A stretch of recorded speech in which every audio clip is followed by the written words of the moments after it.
स्वागत है दोस्तों आपका डीपी क्लासेस में। हम लोग उत्तर प्रदेश अध्ययन की एक नई श्रृंखला शुरू करने जा रहे हैं। यूपी पीसीएस का जो यूपी स्पेशल है तो उसमें हम लोग देखेंगे प्रमुख बातें, चैप्टर वाइज देखेंगे जो आपके एग्ज़ाम के पॉइंट ऑफ व्यू से होंगी। बहुत लेंदी लेक्चर लेके नहीं जाएंगे, मैप के आधार पे आपको समझाएंगे ताकि आप एग्ज़ाम से ठीक 10 दिन पहले जो यूपी आप पढ़ते हैं आपको एक बार में पूरा समझ में आ जाए।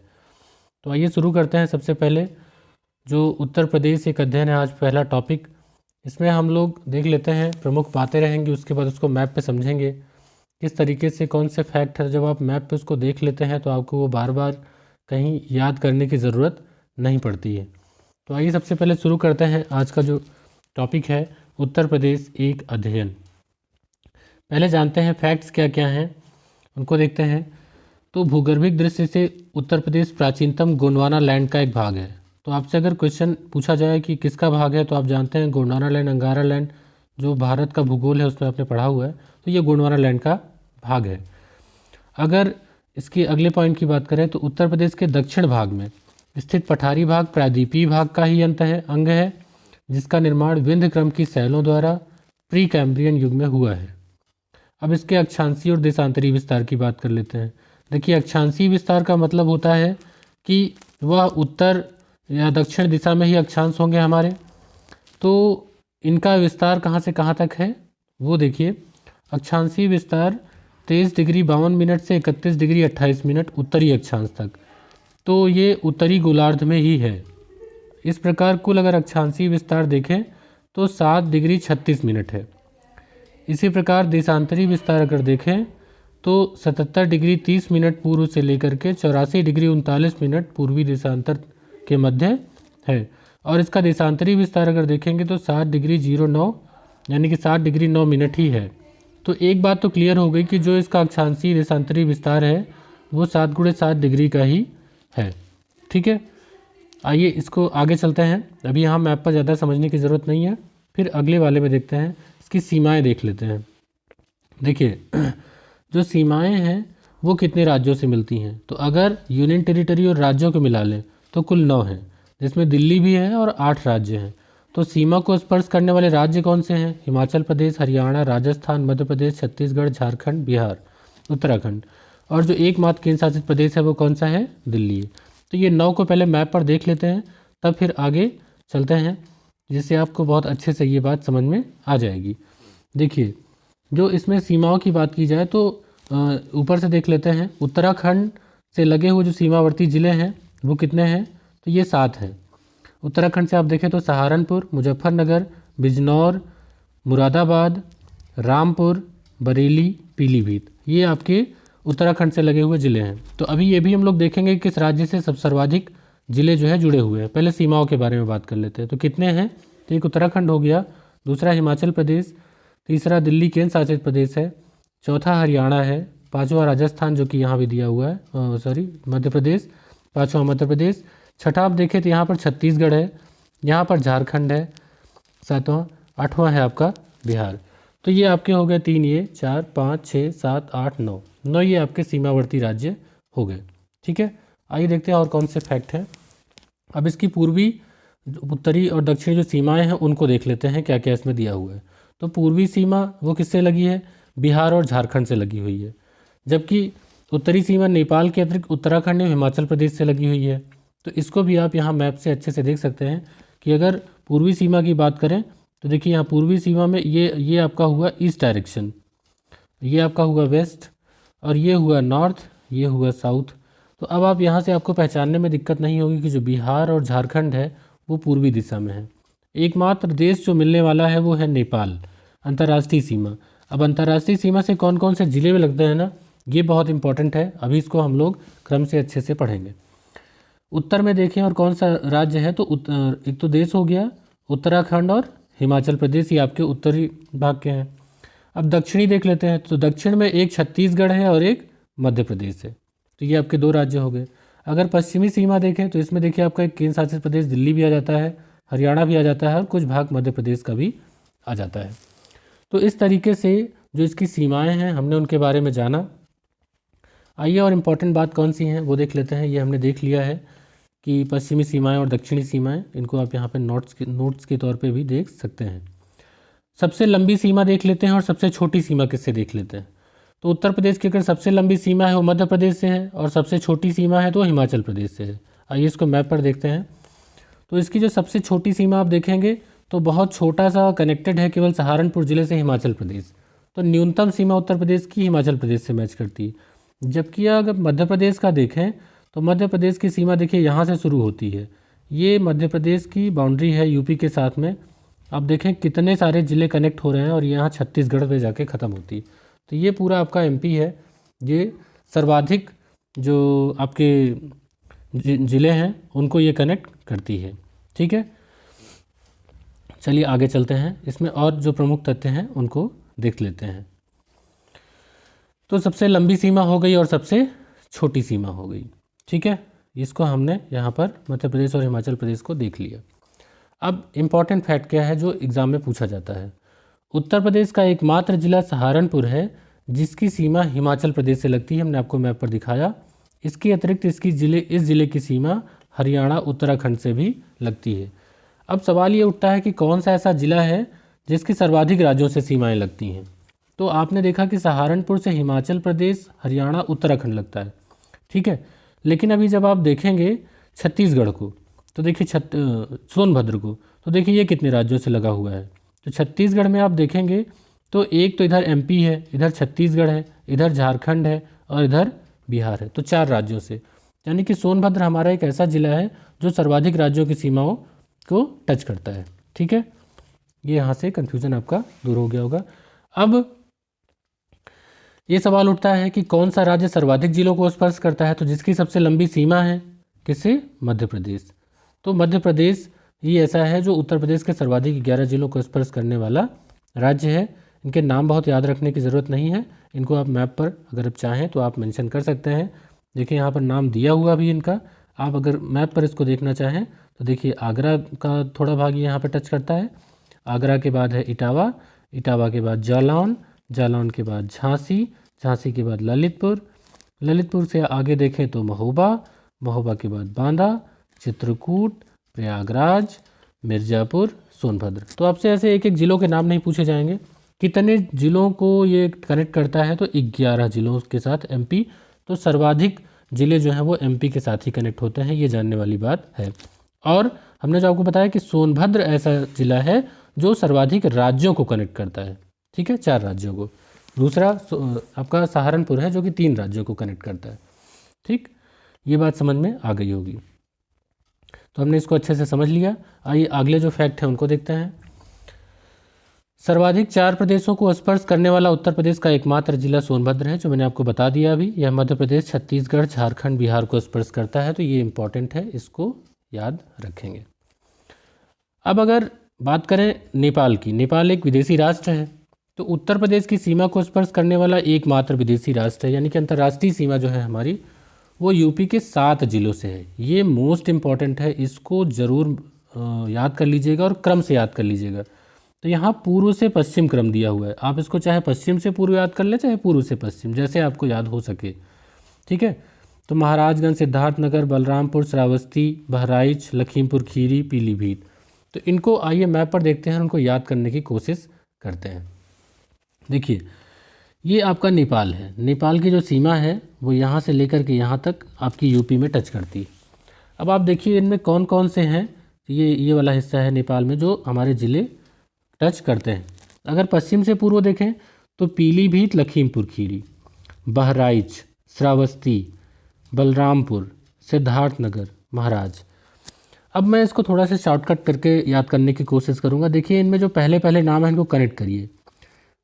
पी लखी, पी से पीलीभीत हो गया, लखी लखीमपुर खीरी, पी लखी बहरावस्ती, पी लखी बहरावस्ती, पी लखी बहरावस्ती, बहरावस्ती। देखिए अपने अपने याद करने का तरीका होता है, कोई ऐसा नहीं है। मैंने स्टार्टिंग के लिए हैं पी लिखी बहरावस्ती, तो आपका पीलीभीत, लखीमपुर खीरी, बहराइच, श्रावस्ती हो गया। अब उसके बाद एक नाम लिख लीजिए, बलसिद्ध महाराज, बलसिद्ध महाराज।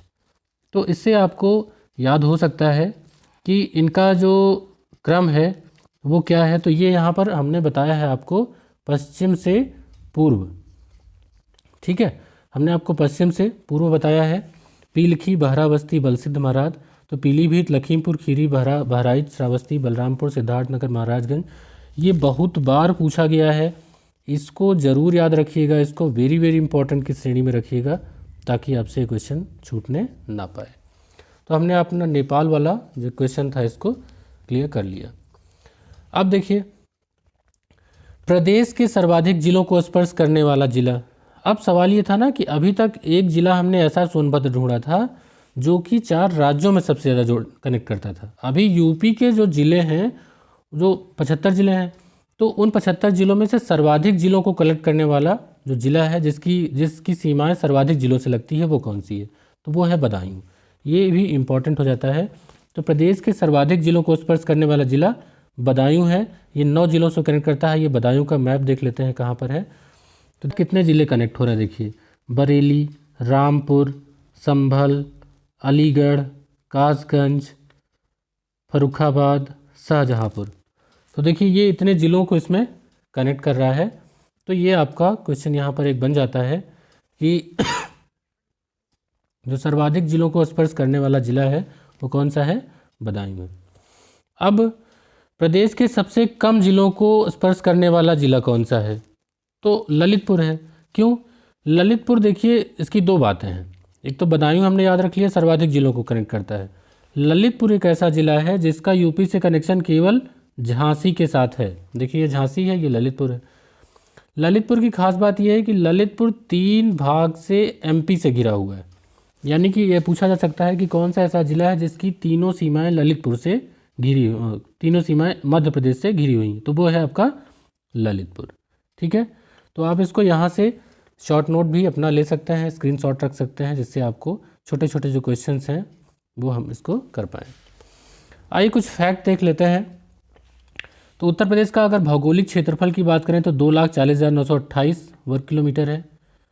ये आप इसको डेटा के तौर पे याद रख सकते हैं। अब सवाल ये उठता है कि जो भारत का कुल प्रतिशत है क्षेत्रफल में वो कितना है? तो 7.33%। तो यानी कि भारत का 32,87,263 वर्ग किलोमीटर है। उसके अगर परसेंटेज की बात करें ये तो 7.33% है यूपी। ठीक है, अब चूंकि 7.33% है तो क्षेत्रफल में किस स्थान पे आता है? तो ये चौथे स्थान पर आता है। ठीक, तो क्षेत्रफल की दृष्टि से उत्तर प्रदेश का भारत में स्थान है वो है चौथा। इससे अधिक वाले कौन से हैं, यानी कि सबसे बड़ा कौन सा है? तो राजस्थान है, मध्य प्रदेश है और तीसरे पे महाराष्ट्र है। ठीक है, तो राजस्थान, मध्य प्रदेश और महाराष्ट्र, चौथा जो है आपका उत्तर प्रदेश हो गया। अब इसकी अगर लंबाई देख लेते हैं तो पूर्व से पश्चिम की लंबाई 650 किलोमीटर, दक्षिण उत्तर से दक्षिण की लंबाई देखें तो 240, 650 गुणे 240। आप इसको ऐसे भी याद रख सकते हैं। तो ये आपके डेटा हो गए इसके एरिया को लेकर के। यहाँ पर मैप पे बहुत समझने की नीड नहीं है, जिसको हम लोग अच्छे से देखेंगे आगे। आइए और कौन कौन से डेटा हैं इसमें देख लेते हैं। तो देखिए जो वर्तमान में आपका ये यूपी दिख रहा है, ये इसका जो स्वरूप आया है ना, अभी इसमें संशोधन हुआ 9 नवंबर 2000 को। तो 9 नवंबर 2000 को क्यों? क्योंकि उत्तराखंड का निर्माण हुआ। तो उत्तराखंड के निर्माण में कितने ज़िलों को काटा गया? तो यूपी के जो 13 पर्वतीय ज़िले थे उनको काट करके एक नया राज्य बना दिया गया उत्तराखंड। पहले उत्तरांचल के नाम से था, वो उत्तराखंड हो गया। तो इसलिए ये 9 नवंबर 2000 को वर्तमान भौगोलिक स्वरूप आता है। तो अगर ये कहा जाए कि उत्तर प्रदेश का वर्तमान भौगोलिक स्वरूप कब निर्मित हुआ? तो 9 नवंबर 2000। उत्तराखंड का निर्माण कब हुआ? तो 9 नवंबर 2000। चलिए देख लेते हैं सर्वाधिक क्षेत्रफल और सबसे कम क्षेत्रफल वाले ज़िले। ठीक है, ये बहुत बार पूछा जाता है और इनका क्रम लगाने को पूछा जाता है। तो सर्वाधिक क्षेत्रफल वाले 4 ज़िले पहले देख लेते हैं, और वही क्रम का मतलब पहले बड़ा देखेंगे फिर छोटा। तो सबसे बड़ा है लखीमपुर खीरी, दूसरा है सोनभद्र, तीसरा है हरदोई और चौथा है सीतापुर। तो लखीमपुर, सोनभद्र, हरदोई, सीतापुर, लखीमपुर, सोनभद्र, हरदोई, सीतापुर। देखिए इनकी लोकेशन आप देख सकते हैं। लखीमपुर के बाद सोनभद्र, इनको मैप पर देखिए। लखीमपुर आपका हो गया लखीमपुर यहाँ पर, ये आपका नंबर 1 पे हो गया। सोनभद्र आप देखें तो नंबर 2 पे हो गया। नंबर 3 पे देखें तो आपका हरदोई हो गया। ठीक, तो ये आपके क्रम से ये 3 हो गए। और जो चौथा है वो सीतापुर है। ठीक है, सीतापुर भी यहीं पर दिया हुआ है, इसके बगल में चौथा सीतापुर हो गया।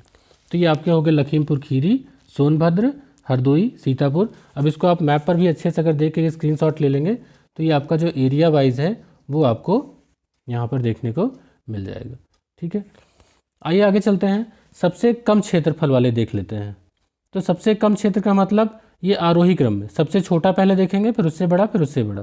तो हापुड़ है, हापुड़ के बाद भदोही जिसका नाम संत रविदास नगर है, हापुड़, भदोही, और उसके बाद गाजियाबाद और शामली। तो यहाँ पर बहुत ज़्यादा इंपॉर्टेंट ऐसे आपको नहीं याद रखने की ज़रूरत है, क्योंकि बार बार उस पर आप नंबरिंग करेंगे तो कन्फ्यूज़ होंगे। सबसे छोटा कौन सा हो गया, तो आपका हो गया हापुड़, सबसे छोटा हापुड़। और हापुड़ से बड़ा भदोही, भदोही से बड़ा आपका गाजियाबाद, गाजियाबाद के बाद शामली। तो ये हमारे 4 छोटे ज़िले हो गए एरिया वाइज। अब देखा जाता है कि सबसे पूर्वी, सबसे उत्तरी, इस तरीके से भी क्वेश्चंस आए हुए हैं। तो प्रदेश के सबसे पूर्वी और पश्चिमी ज़िले, तो अगर सबसे पूर्व में बात की जाए तो बलिया, और सबसे पश्चिम में बात की जाए तो शामली। इनको देख लेते हैं। ऐसे ही उस उत्तरी और दक्षिणी सहारनपुर और सोनभद्र। तो बलिया, शामली, सहारनपुर, सोनभद्र। तो देखिए आइए मैप पर देखते हैं। इसमें आपको समझने में बिल्कुल आसानी होगी। देखिए सबसे उत्तर वाला क्या है, बलिया। सबसे पश्चिम में देखिए कौन सा है, शामली। आप भी अगर मैप पर भी अगर ऐसे आप देख लें तो अभी आपको अच्छे से दिख जाएगा। सबसे उत्तर में कौन सा है, सहारनपुर। सबसे दक्षिण में कौन सा है, सोनभद्र। ठीक है, साउथ हो गया। तो ऐसे भी एक स्क्रीनशॉट रख सकते हैं कि सबसे पूर्वी जिला कौन सा है, सबसे दक्षिणी पश्चिमी कौन सा है, दक्षिणी कौन सा है। तो इसको ऐसे भी याद रख सकते हैं। ठीक है, आइए और अगले पॉइंट क्या है उनको देख लेते हैं। राष्ट्रीय राजधानी क्षेत्र में सम्मिलित उत्तर प्रदेश के जिले। ये कई बार पूछा गया है कि कौन कौन से जिले ऐसे हैं जो दिल्ली की राष्ट्रीय राजधानी क्षेत्र में स्थित हैं। तो देखिए कौन कौन से हैं। गाजियाबाद एक, हापुड़, मेरठ, गौतम बुद्ध नगर, बुलंदशहर, मुजफ्फरनगर, शामली और बागपत। तो ये जो क्षेत्र है वो देखें तो कुल 14,826 वर्ग किलोमीटर का जो क्षेत्र है वो इसमें सम्मिलित है। इसको मैप पर भी देख लेते हैं राष्ट्रीय राजधानी क्षेत्र में कि कहाँ कहाँ पर हैं ये। तो इससे आपको राष्ट्रीय राजधानी क्षेत्र के जो ज़िले हैं वो याद करने में आसानी हो जाएगी। देखिए इसमें दिल्ली यहाँ पर है, ये है दिल्ली। अब इसमें जो जुड़े हुए हैं इनको देख लेते हैं कौन कौन से हैं। तो पहले तो है गाजियाबाद। गाजियाबाद आपको दिख रहा होगा छोटा सा यहाँ, गाजियाबाद। मैप को थोड़ा सा मैं और जूम इन कर देता हूँ तो आपको अच्छे से ये समझ में आ जाएगा। दिल्ली से लगे हुए ज़िलों के बारे में देखते हैं। तो दिल्ली से लगे हुए हैं, देखिए गाजियाबाद हो गया आपका। उसके बाद दूसरा हापुड़, हापुड़ इसी से लगा हुआ है। राष्ट्रीय राजधानी देखिए ये सीमा मिलने से मतलब नहीं, किसको एनसीआर में शामिल किया गया है। तो गाजियाबाद हो गया, हापुड़ हो गया। इसके बाद मेरठ, मेरठ कहाँ है, ये इसके बगल लगा हुआ है। गौतम बुद्ध नगर ये लगा हुआ है। बुलंदशहर ये लगा हुआ है। अब देखेंगे ये सारे पास के ही, क्योंकि दिल्ली से कनेक्टेड होने चाहिए ना एनसीआर में। मुजफ्फरनगर ये है आपका। शामली तो देख सकते हैं ये आपका पश्चिमी जिला है। उसके बाद बागपत। तो ये आपके जो क्षेत्र हैं अगर देखें तो एक आयत बनता है ना, ये वाला क्षेत्र जो है वो आपका एनसीआर में है। तो बिना बिना याद किए आप इसको बहुत अच्छे से एक मैप का स्क्रीनशॉट लेके रख सकते हैं, जिससे कि आपको यहाँ पर ये एक बार में समझ में आ जाए कि एनसीआर में जो हमारे 8 ज़िले हैं वो कौन कौन से हैं। तो ये आपका इसमें दिया हुआ है। कुल 14,826 जो किलोमीटर एरिया है वो एनसीआर में यूपी का आता है। ठीक है, तो हमने इस फैक्ट को यहाँ पर देख लिया। इसको आपके पास ये लिखा भी हुआ है, इसको आप अच्छे से शॉर्ट नोट के तौर पे रख सकते हैं। अब एक फैक्ट देख लेते हैं भौतिक विभाग का। प्रमुख इसमें क्या बातें हैं। उत्तराखंड के गठन के पूर्व राज्य के 3 भूभाग थे। एक पर्वतीय क्षेत्र था, मैदानी था, दक्षिण का पठारी क्षेत्र। अब क्या हो गया, जो पर्वतीय क्षेत्र है वो तो उत्तराखंड में चला गया। इसके बाद जो बचा हुआ है पर्वतीय क्षेत्र से लगा हुआ भाबर तराई क्षेत्र, तो इसको 3 प्राकृतिक प्रदेशों में बांटा जा सकता है। तो कौन कौन सा है, तो देखिए भाबर का तराई क्षेत्र, गंगा यमुना का मैदान और दक्षिण का पठारी प्रदेश। तो इसको अगर आप मैप पर देखें तो इसको अच्छे से समझ पाएंगे कि जो तराई वाले क्षेत्र हैं वो ये वाले क्षेत्र हैं, जो हिमालय की तलहटी में स्थित है तराई के क्षेत्र, भाबर तराई। जो गंगा यमुना के मैदान है वो ये वाले क्षेत्र हैं। जो दक्षिण के पठारी क्षेत्र हैं वो ये वाले कुछ क्षेत्र हैं। तो ये आपका 1 हो गया, ये 2 हो गया, ये 3 हो गया। इसका भौतिक विभाजन इस प्रकार किया गया है। तो दोस्तों उम्मीद करता हूँ कि आपको ये बहुत अच्छे से समझ में आया होगा। इसको हम लोग अगला जो चैप्टर है बहुत जल्दी इसको फिर लेकर के आएंगे। चैप्टर वाइज मैप पर ही समझने की कोशिश करेंगे। एक बार अगर आप समझ लेते हैं तो आपको इसे बार बार कहीं भी याद करने की ज़रूरत नहीं है और आप इसको बहुत अच्छे से अपने क्वेश्चंस हल कर पाएंगे। हाँ, एक बात और, जो इसका MCQ है वो मैं चैप्टर वाइज आपको MCQ लेकर के आऊँगा, जिससे कि जो आप पढ़े हैं उसका एक MCQ भी सॉल्व कर पाएँ और आप बहुत अच्छे से अपनी प्रिपरेशन, अपनी तैयारी कर पाएँ। मिलते हैं अगले वीडियो में, तब तक के लिए गुड बाय।